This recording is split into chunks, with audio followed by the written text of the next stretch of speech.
성평등위원회 설치를 권고하는 경기도의회 성평등 기본조례 일부 개정안이 가결됐습니다. 우려의 목소리가 높아지는 가운데 개정안의 내용과 향후 전망을 짚어봅니다.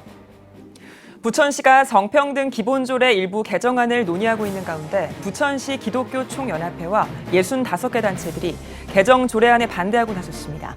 반대 단체들은 성평등 개념이 동성애 합법화의 근거가 될 수 있다고 주장하고 있습니다. 경제 성장을 거듭하고 있는 공산권 국가 베트남이 타 종교권 선교를 위한 거점으로 주목받고 있습니다.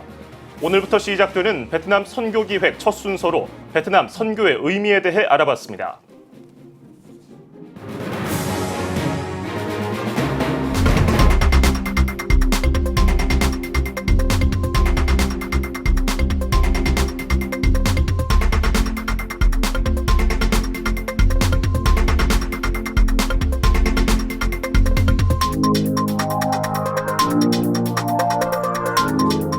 시청자 여러분 안녕하십니까? 7월 22일 CTS 뉴스입니다. 경기도의회가 지난 16일 성평등 기본조례 일부 개정안을 의결했습니다. 조례안에 성평등위원회를 설치하도록 하는 내용이 담겨 우려의 목소리가 커지고 있습니다. 보도에 박세현 기자입니다. 지난 16일 경기도의회는 본회의를 열어 경기도 성평등 기본조례 일부 개정 조례안을 통과시켰습니다. 경기도의회는 제337회 임시회 제2차 본회의에서 해당 조례안 가결을 놓고 투표한 결과 101명 중 찬성 90명, 기권 11명으로 가결됐다고 밝혔습니다. 개정안에서 논란이 되고 있는 부분은 성평등위원회의 설치. 발의된 개정안에는 제18조의 2를 신설해 공공기관 등에 성평등위원회를 설치 운영하도록 노력해야 한다고 명시했습니다. 교계에서는 우려의 목소리를 높이고 나섰습니다. 먼저 용어의 정의에 대한 우려. 개정안의 제2조 정의에 따르면 성평등이란 성별에 따른 차별, 편견, 비하 및 폭력 없이 인권을 동등하게 보장받고 모든 영역에 동등하게 참여하고 대우받는 것을 말한다고 돼 있습니다. 또 국회 개헌특위 자문보고서에 따르면 성평등은 양성평등과 달리 사회 역사적으로 형성된 것이라고 규정하고 있습니다. 이 정의에 따른다면 성평등위원회는 LGBT를 비롯한 성소수자의 권리 보호와 증진을 위한 기관이라고 전문가들은 주장합니다. 다음으로 성평등위원회 주체에 관한 정의. 개정안에 따르면 성평등위원회의 설치 주체를 공공기관의 장 및 사용자로 지칭하고 있습니다. 개정안에서는 사용자를 사업주 또는 사업 경영 담당자, 그 밖에 사업주를 위하여 근로자에 관한 사항에 대한 업무를 수행하는 자로 규정합니다. 전문가들은 이 정의에 따른다면 사용자가 일반 기업은 물론 종교단체까지 포함될 수 있다고 말합니다. 경기도 도내에 있는 공공기관뿐만 아니라 모든 사용자들이 성평등위원회를 만들어야 됩니다. 여기서 말하는 사용자라는 것은 근로자를 두고 있는 데를 말하기 때문에 신학교, 종교단체, 교회까지도 포함될 위험성이 있습니다. 전문가들은 또 성평등위원회 설치가 의무는 아니지만 개정안의 시작으로 향후 의무 조항으로 발전해 나갈 가능성이 크다고 지적합니다. 또 위원회를 설치하지 않은 기관들이 불안감을 느끼도록 서서히 압박할 가능성도 제기합니다. 이걸 설치 안 함으로써 평가에 있어서 감점을 한다든지 이런 여러 가지 시행이 가능하기 때문에 많은 분들이 공고사항이라 할지라도 많이들 따르지 않습니까? 따르는 이유가 혹시라도 이제 불이익을 입을까봐 이제 그런 부분들이 있기 때문에 이제 이런 조례 하나가 만들어짐으로써 사실상 불이익들이 주어진다면 따를 수밖에 없는 이제 그런 우려점들이 있습니다. 적잖은 반대의 목소리에도 강행된 경기도의회 성평등 기본조례 일부 개정안. 용어의 정의와 향후 영향을 둘러싼 논란이 이어지고 있습니다. CTS 뉴스 박세현입니다. 성평등 조례를 놓고 논란이 일고 있는 가운데 부천시가 성평등 전문관을 둘 수 있다는 내용을 포함한 성평등 기본조례 일부 개정 조례안에 대해 논의하고 있습니다. 부천시 기독교 총연합회를 중심으로 이번 개정안에 반대하는 목소리가 나오고 있습니다. 장현수 기자입니다.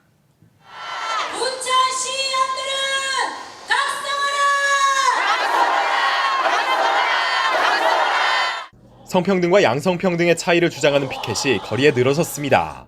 부천시 기독교 총연합회와 65개 단체가 부천시 성평등 기본조례 일부 개정 조례안에 반대하며 집회를 열었습니다. 집회 주최 측이 반대하고 나선 건 개정안 제16조의 2, 성평등 전문관의 운영에 대한 부분입니다. 해당 내용은 시장은 시정 전반의 성인지 강화 및 성주류화 확산을 위하여 성평등 정책을 전담하는 성평등 전문관을 둘 수 있다입니다. 지난달 25일 젠더 전문관을 둘 수 있다는 내용의 개정안은 부천 동성애대책 시민연대, 부천시 기독교 청년합회 등의 반대에 부딪혀 철회된 바 있습니다. 주최 측은 성평등 정책관이란 직책명에서 성평등이란 여성과 남성의 구분을 없앤 개념으로 기존의 양성평등 개념과 다르다며 성평등 개념을 인정하면 50개 이상의 성 정체성을 인정해야 하며 동성결혼 합법화의 근거가 될 수 있다고 주장했습니다.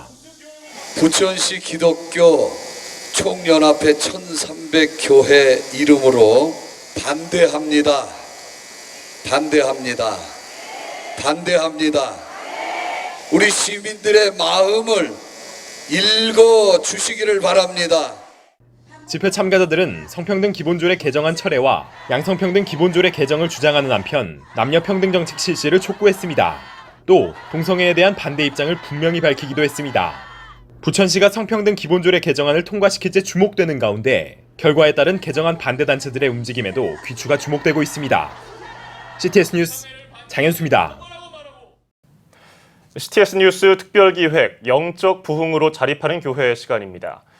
일주일에 여러 편의 설교 메시지를 전하고 성도들을 돌봐야 하는 목회자들에게는 재교육과 쉼의 시간이 절대적으로 필요합니다. 경기도에 있는 한 교회가 작은 교회 목회자들의 재충전을 위한 특별한 모임을 진행하고 있습니다. 김인혜 기자가 취재했습니다. 평일 오전 경기도 동두천의 한 교회. 꼼꼼하게 메모도 하고 강의를 경청하는 목회자들의 눈빛이 진지합니다. 오늘의 주제 말씀은 사무엘상 18장. 언약으로 맺어진 관계의 중요성이 강조됩니다. 요나단과 약속을 기억해서 지키려고 어떻게 해요? 그를 돌봐서 그를 누구로 대우합니까? 그렇죠. 왕자로 대우해요. 왕자로 대우하면서 사울의 집안의 모든 재산을 그에게 줍니다. 왜 그랬을까요? 약속. 이 약속이 그렇게 중요한 거예요. 현장에서 듣는 설교 노하우는 책에서도 배울 수 없는 내용이기에 목회자들에게는 너무나도 귀중한 자산이 됩니다. 설교에 대한 좋은 포인트를 얻는 부분도 그렇고 또 목회에 대한 인사이트를 또 배우기도 하고요. 교회가 어떻게 건강하게 성장할 것인가에 대해서 정말 많은 도전을 받았습니다. 모임의 시작은 7년 전 동성교회가 동두천 지역의 대표적인 교회로 자리매김한 노하우를 궁금해하던 지역 미자립교회 목회자들이 제안하면서부터였습니다. 목회자 8명이 소그룹으로 목회 방법들을 공유하던 것이 지금은 자립을 희망하는 예장통합총회 서울 강북노회 소속 목회자들을 위한 목회자 아카데미로 발전했습니다. 한 달에 2번 운영되는 아카데미는 일주일에 여러 편의 설교 메시지를 전하고 성도들을 돌보면서 영적 탈진을 겪는 목회자들에게 교제를 통해 힐링과 재충전의 시간은 물론 다양한 실질적 목회 훈련과 설교 코칭, 교회 운영 등의 프로그램을 제공하고 있습니다. 목사님들 설교를 지원하자 하는 그 이야기가 첫 번째였고요.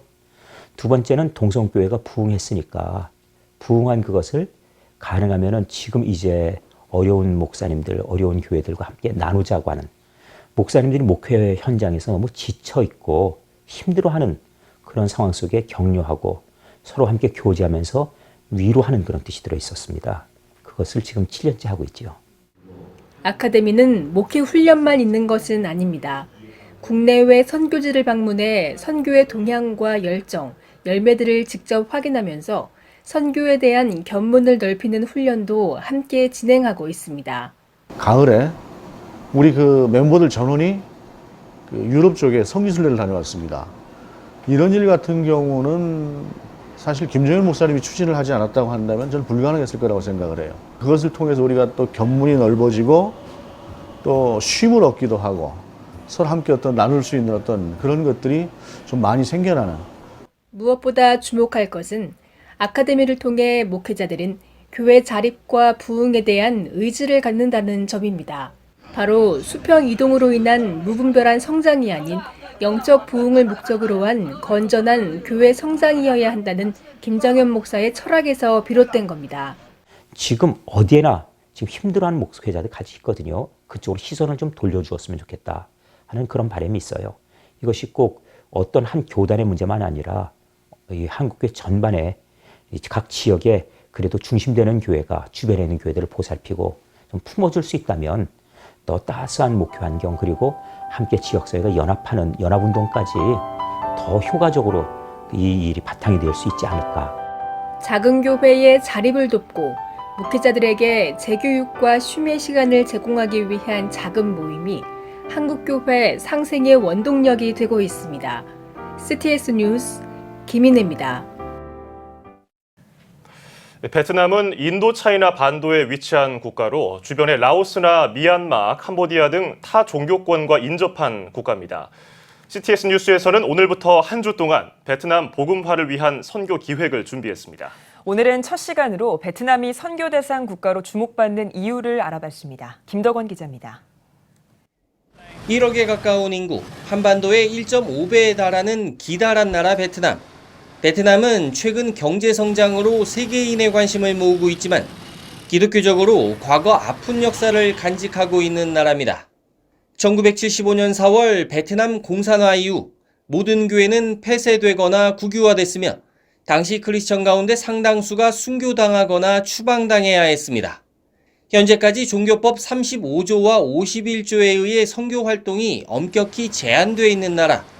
베트남은 2002년 미국과의 무역협정 이후 종교도 일정 부분 개방됐다고는 하지만 허가받지 않은 예배나 전도는 여전히 법적으로 금지돼 있습니다. 국민 대부분이 불교 혹은 토속 종교를 믿는 나라. 그럼에도 베트남 선교에 대한 한국교회의 관심이 최근 뜨거워지고 있습니다. 가장 큰 이유는 공산권 선교에 대한 현실적인 모델이 될 수 있다는 이유에서입니다. 특히 북한을 마주하고 있는 우리의 현실 속에서 통일 대한민국을 준비하기 위한 한국교회의 선교 전략이 구체화될 수 있다는 것이 베트남 선교에 관심이 모아지는 이유입니다. 베트남 선교는 지금 남북이 분단된 우리 조국의 입장에서 바라볼 때 굉장히 중요한 장소입니다. 그때도 추수할 수 있는 좋은 이렇게 게이트웨이 3 선교가 될 수가 있거든요. 그래서 베트남 선교를 선택하고 집중한다고 여기 집중해야 될 때라고 저는 생각을 합니다. 또 미얀마, 캄보디아, 라오스 등 인도차이나 반도 일대 그동안 미전도 종족으로 분류됐던 국가들과의 선교적 접근이 유리하다는 점도 베트남이 선교 대상 지역으로 주목받는 이유입니다. 성장을 거듭하고 있는 베트남이 이를 바라보고 있는 인근 국가들의 선교를 위한 교두보가 될 수 있다는 기대 때문입니다. 또한 최근 중국 선교가 어려움을 겪는 것도 베트남에 기대를 거는 이유입니다. 인도를 비롯해 이슬람권 등 타종교권 선교를 위한 출발점이 될 수 있다는 것입니다. 이 밖에도 더디지만 열리고 있는 베트남의 종교 정책과 현지에 불고 있는 한류 열풍, 베트남의 급속한 경제 성장도 한국교회의 선교 의지를 자극하는 원인이 되고 있습니다. 시대가 변하고 있기 때문입니다. 그리고 지역에 따라 상황도 바뀌고 있습니다. 한국교회가 비락가미 선교를 주목하는 이유는 베트남을 중심으로 라오스, 캄보디아, 미얀마의 이 선교 전략이 발전되면 앞으로 아프리카, 서남아시아, 동남아시아, 심지어 중남미까지도 중대한 선교 전략의 변화를 이야기할 수 있기 때문입니다. 변화와 성장을 거듭하고 있는 베트남, 라오스, 캄보디아 등 인도차이나 반도 복음화를 위한 거점으로 한국교회의 도전이 되고 있습니다. 베트남에서 CTS 뉴스 김덕원입니다. 일본, 북한, 중국 등 동북아시아에 위치한 국가들의 기독교 복음화율은 낮은 편에 속하죠. 몽골 역시 그런 나라 중 하나입니다. 몽골에서 사역하는 한인 선교사들을 격려하기 위해 CTS 동부방송이 현지를 방문했습니다. 장민혁 기자입니다.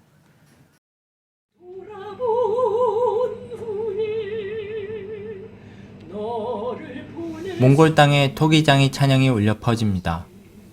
찬양을 듣는 선교사들과 목회자들이 눈물을 감추질 못합니다.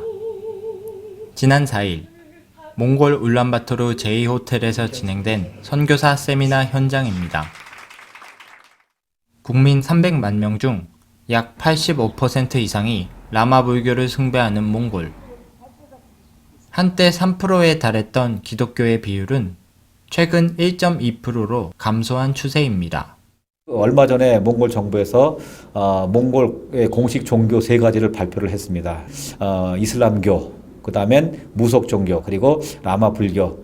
기독교는 이제 소수 종교라 그래가지고 공식 종교로 인정을 받지 못해가지고 기독교 이제 전파 활동을 하면은 제재가 많이 가해진다라든지 알게 모르게 여러 가지 어려운 부분들을 많이 그런 적용을 시키고 있는 그런 지역에 있고요.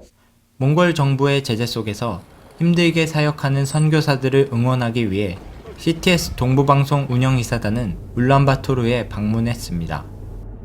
세미나의 강사로 나선 과천약수교회 설동주 목사는 쉐마 교육의 필요성에 대해 전하며 선교사들의 가정을 먼저 돌볼 수 있는 소통의 방법, 질문의 기술 등을 강의했습니다. 이번에 몽골에 와서 저는 특별히 무엇보다도 우리 선교사님들의 가정들이 좀 믿음의 가정들이 되어지고 그리고 전수를 하고 또 이제 선교사님들이 또 여기 오셨다가 이제 선교지에서 사역을 마치더라도 자녀들에게 말씀을 잘 전해 놓으면 그 자녀들이 또 선교사의 사역을 이어가지 않을까라는 생각을 해보았습니다. 네, 오늘 그 질문법이나 소통이나 이런 것들 보면서 내 생각을 주입하는 것이 아니라 그 아이들 이야기를 들으면서 계속해서 그 아이들이 스스로 그것을 알아가도록 도와주는 것이 내 역할이 아닐까. CTS 동부방송 운영이사단은 세미나 외에도 기도와 말씀과 식탁의 교제를 통해 선교사들을 격려하며 그들의 선교지에서의 다음 사역에 힘을 보탰습니다.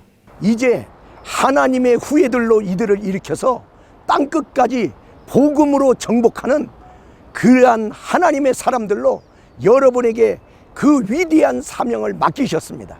CTS 동부방송국에서 여러분들을 이렇게 지원하듯이 앞으로도 변함없이 여러분들을 지원할 것이고 이 땅에 하나님의 복음의 씨를 심는 그런 여러분들이 되시기를 주님의 이름으로 부탁을 드립니다. 기독교에 대한 박해가 심해져가는 몽골 땅에서 눈물의 씨앗을 뿌리는 선교사들의 헌신과 이를 지원하는 많은 손길들을 통해 몽골과 열방의 복음화가 이뤄지길 소망합니다. CTS 뉴스 장민혁입니다. 샬롬을 꿈꾸는 나비 행동 샬롬 나비가 2019년 제헌절 성명을 발표했습니다. 샬롬 나비는 성명에서 문재인 정권에 들어와서 북한 편향과 기업에 대한 지나친 간섭으로 제헌 헌법이 위축되거나 변질할 우려가 커지고 있다며 헌법의 정신과 이념을 되돌아보며 국가와 국민, 시민단체와 교회가 헌법적 가치를 준수해야 한다고 전했습니다. 또 현 정부는 헌법을 가장 중요하게 여기고 국민에게 끊임없이 가르쳐야 한다고 강조했습니다. 이어서 문 정부는 헌법이 규정한 자유민주주의 체제를 지켜야 한다며 한국교회는 현 정부가 헌법 가치를 제대로 실현하는지 감시자의 역할을 해야 한다고 덧붙였습니다. 사단법인 한국미래포럼과 한카문화교류협회가 262회 포럼 나라를 위한 기도회와 주대준 박사 초청 강연을 개최했습니다. 한카문화교류협회 최광혁 회장의 사회로 시작된 기도회는 한국장로교 총연합회 이종식 대표회장의 대표 기도와 한국미래포럼 박경진 상임회장의 환영 인사 등의 순서로 진행됐습니다.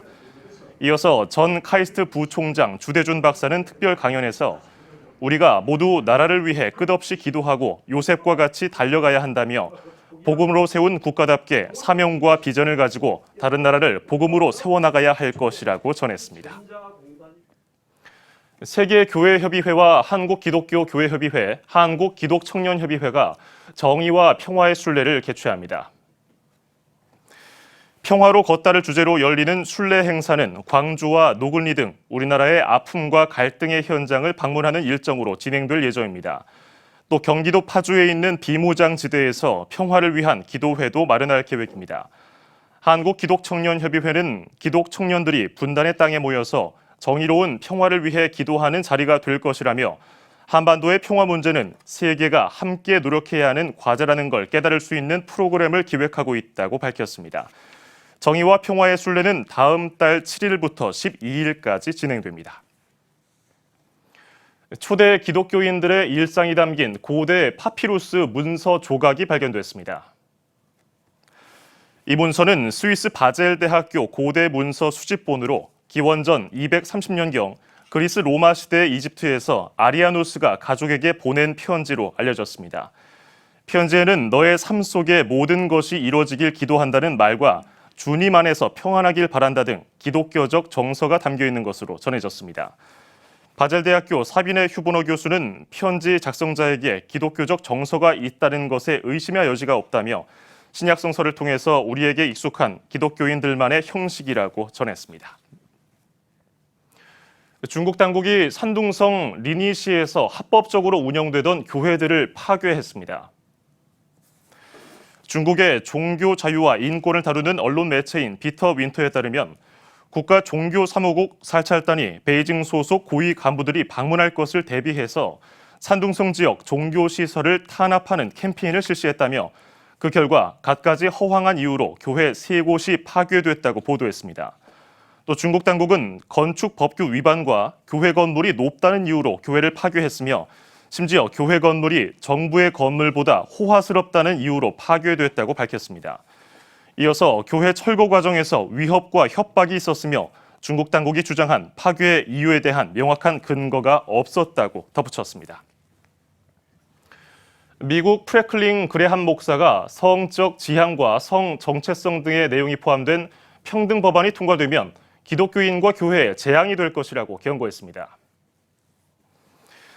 그레함 목사는 한 매체를 통해 기고한 글에서 이 법안은 성소수자 공동체 시민적 권리에 관해 법적 보호를 보장하고 있다면서 성경적 세계관을 가진 기독교인들에게 중요한 법적 문제가 될 수 있다고 전했습니다.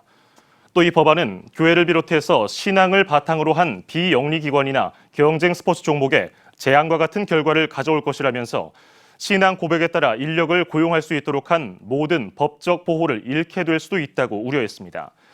이어서 진실한 신앙을 가진 기독교인들은 그 어느 때보다 박해를 받을 것이라며 미국에 있어서 회복할 수 없는 악몽이 될 것이라고 경고했습니다.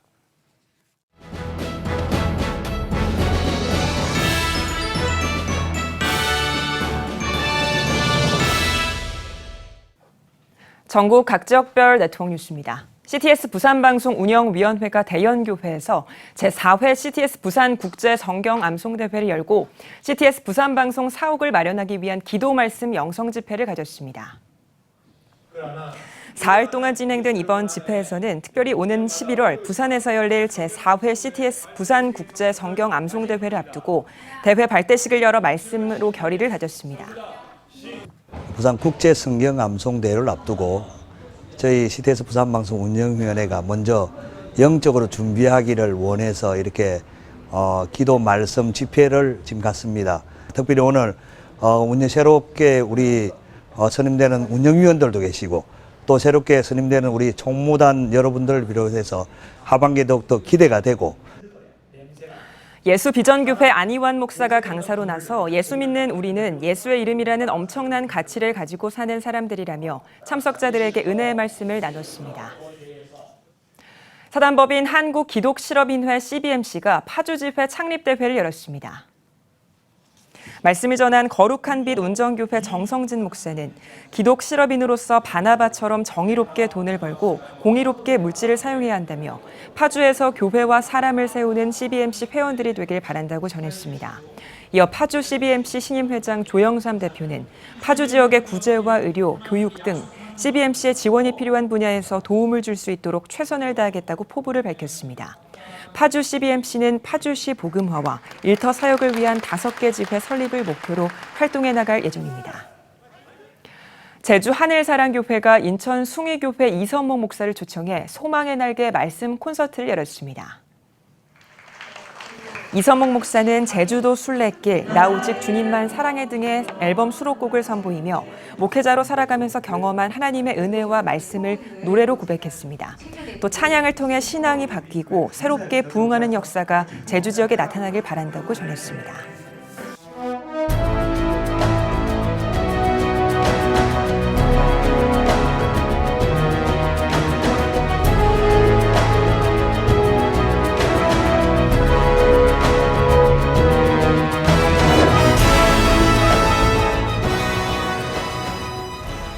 사도행전 10장에는 고넬료라는 사람이 나옵니다. 그는 로마 군대의 백부장이었지만 하나님을 경외하며 백성을 구제하고 특히 하나님께 항상 기도하는 사람이었습니다. 하나님께서는 하나님의 은혜를 사모하며 늘 기도하는 고넬료로부터 이방인 구원을 시작하셨습니다. 항상 기도하였다는 말을 NIV 성경에서는 규칙적으로 기도하였다고 번역하고 있습니다. 늘 기도하고 규칙적으로 기도하는 성도를 하나님께서 성령으로 충만하게 하십니다. 에드윈 오라고 하는 분은 부흥운동의 대가로 오래전에 훌러 신학교에서 강의를 하신 적이 있는데 그분이 강조한 것은 모든 부흥운동은 기도회로부터 시작하였다는 것입니다. 하나님이 어떤 새로운 일을 하려고 하실 때 하나님은 항상 그들이 기도하게 하셨다는 것입니다. 모든 부흥운동은 기도로부터 시작되었습니다. 1859년에 웨일즈의 부흥운동이 일어날 때 전에는 몇 명이 모이지 않던 기도 모임에 많은 사람들이 모이기 시작했습니다. 성도들에게 기도의 영이 부어졌습니다. 1907년에 평양 대부흥운동도 평양 장대현 교회의 부흥회에서 회개와 기도로 시작되었는데 그 전에 먼저 이 땅에 부흥을 허락해 달라고 선교사들이 모여서 기도하기 시작했습니다. 성도 여러분, 우리 모두 이 땅의 영적 부흥을 위한 불씨가 되십시다. 오늘 우리가 영적 부흥을 원하고 또 많은 성도들이 영적 부흥을 간절히 원하며 기도할 때 하나님은 우리에게 영적 부흥을 허락해 주실 것입니다.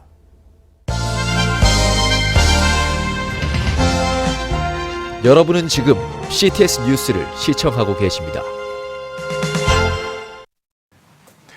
CTS 뉴스는 영적 부흥으로 자립하는 한국 교회를 주제로 대한예수교 장로회 통합총회와 미자립교회 지원 방안을 기획 보도하고 있습니다. 네, 오늘 뉴스 더보기 시간에는 목회자 아카데미를 통해서 지역교회 목회자들과 함께 목회 전략을 공유하고 있는 동성교회 김정현 목사와 이야기 나누겠습니다. 목사님 안녕하십니까? 네, 안녕하세요. 네, 반갑습니다.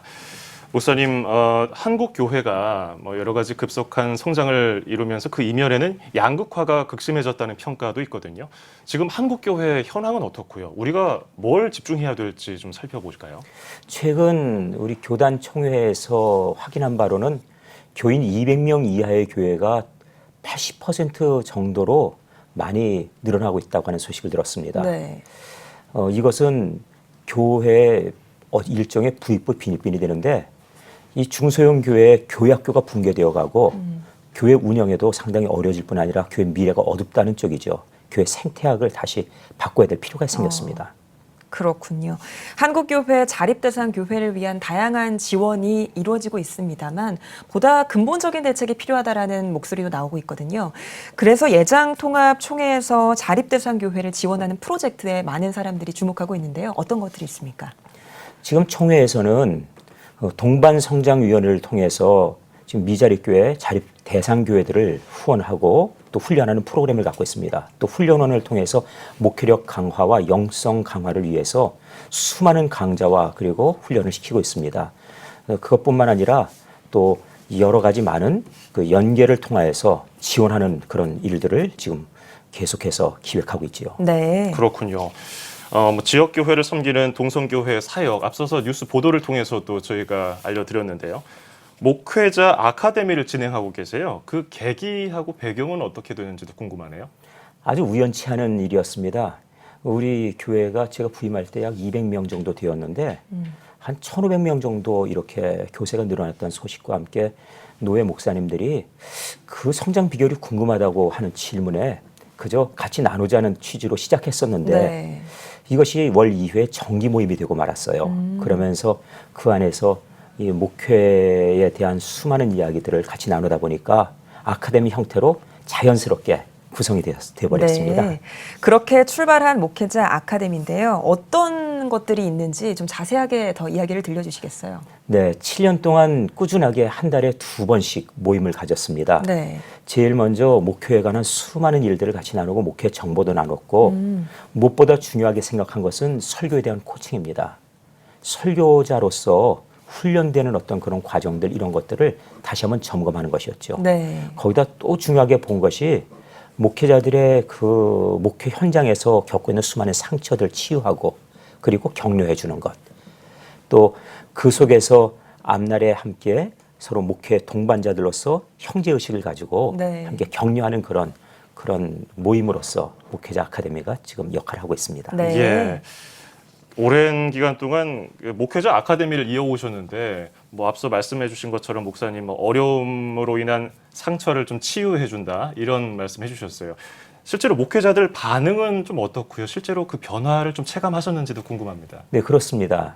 이제 기간이 7년쯤 되다 보니까 네. 서로 동반 성장을 기대하고 서로 협력하는 그런 관계가 형성이 되었습니다. 예. 형제같이 친밀하고 또 어려운 일을 서로 나눌 수 있고 또 목회에 대한 프로그램도 같이 공유할 수 있는 그런 정도가 되었지요. 네. 그렇군요. 목사님께서 또 노회사나 목회자들과 함께 국내외 선교 현장을 둘러보면서 다양한 활동도 이어오고 계시다고 들었거든요. 이렇게 지역교회와 함께하는 국내외 선교는 좀 어떤 영향이 있을 거라고 보시나요? 제일 먼저 목사님들과 함께 기획한 것이 종교개혁지를 탐방하는 일이었습니다. 10박 11일로 저 유럽의 5개 국가를 같이 다녀왔는데 네. 그때 우리 교회 역사와 함께 목회자로서의 자기 정체성 그리고 교회가 어떻게 나가야 되는가라고 하는 방향을 그곳에서 같이 나누고 또 국내 성지순례를 통해서 주기철 목사님과 손양원 목사님, 문준경 전도사님 등 선교자들의 순교자들의 발자취를 통해서 우리 목회의 열정을 다시 일깨우는 것.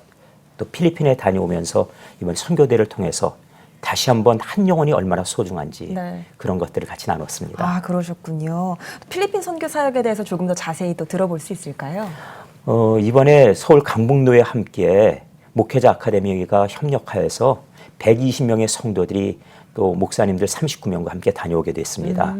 그래서 그곳에서 수많은 그 선교 사역이 있었는데 7군데로 선교사님들 사역지에 같이 나가서 네. 봉사도 하고 선교 대회도 하고 돌아오게 되었죠. 네, 그런 일이 있었군요. 또 제가 듣기로는 생명망자기 운동이라고 해서 이런 것도 있다고 했는데 이건 어떤 운동인가요? 총회에서 각 선교지와 각 노회를 연계하여서 서로 협력하고 그래서 서로 선교 이 후원이 중복되지 아니하도록 서로 이것을 분배하는 과정입니다. 그리고 이것을 더 구체화시키는 작업이지요. 그렇군요. 예. 알겠습니다. 이 생명망작이 굉장히 좀 와닿는데요. 앞으로도 그 동반 성장을 하기 위해서 동성교회에서도 그리고 목사님도 많은 노력을 더 하실 필요가 있을 걸로 보이는데 앞으로 어떤 계획 있으신지요? 이 자립대상교회, 중소형 교회를 후원하는 일은 성장한 교회들, 특별히 지역사회 중심이 되거나 대형 교회가 다각적으로 노력해야 될 일입니다. 혼자서 부흥하고 성장하는 일 기대할 수 없습니다. 함께 성장하기 위해서 교회는 더 많이 힘을 기울이고 네. 또 많은 프로그램도 공유할 수 있고 또 그리고 목회력 향상을 위해서 또 주도적으로 도와줘야 될 부분들을 많이 나눠야 된다 생각합니다. 네. 물론 여러 가지 면에서 재정적인 지원도 같이 있어야 되겠지요. 알겠습니다. 목사님, 마지막으로 한국교회 성도님들께도 한 말씀 해주신다면요. 네, 성도님들이 우리 교회만 그 시각이 그곳에 갇혀 있어서는 안 된다 생각합니다.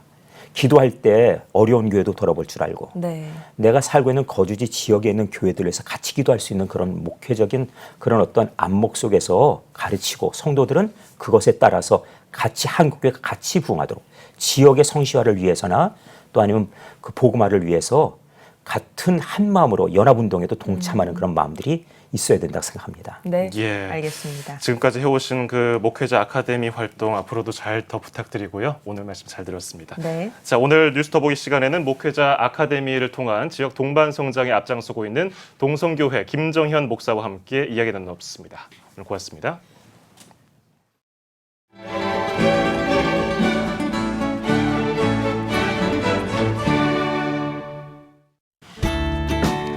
내일은 전국에 구름이 많겠습니다.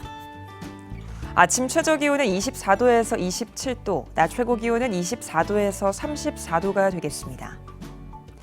주간 날씨 예보입니다. 장마전선의 영향으로 24일과 26일에는 중부지방과 전북에, 25일은 전국에 장맛비가 내리겠습니다. 그 밖의 날은 구름이 많겠습니다.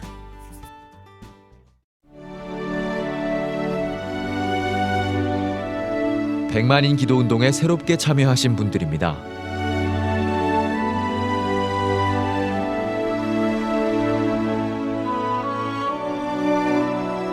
100만인 기도운동을 통해 보내주신 후원금은 국내는 물론 전 세계를 향한 CTS의 영상 선교 사역을 위해 소중하게 쓰이고 있습니다.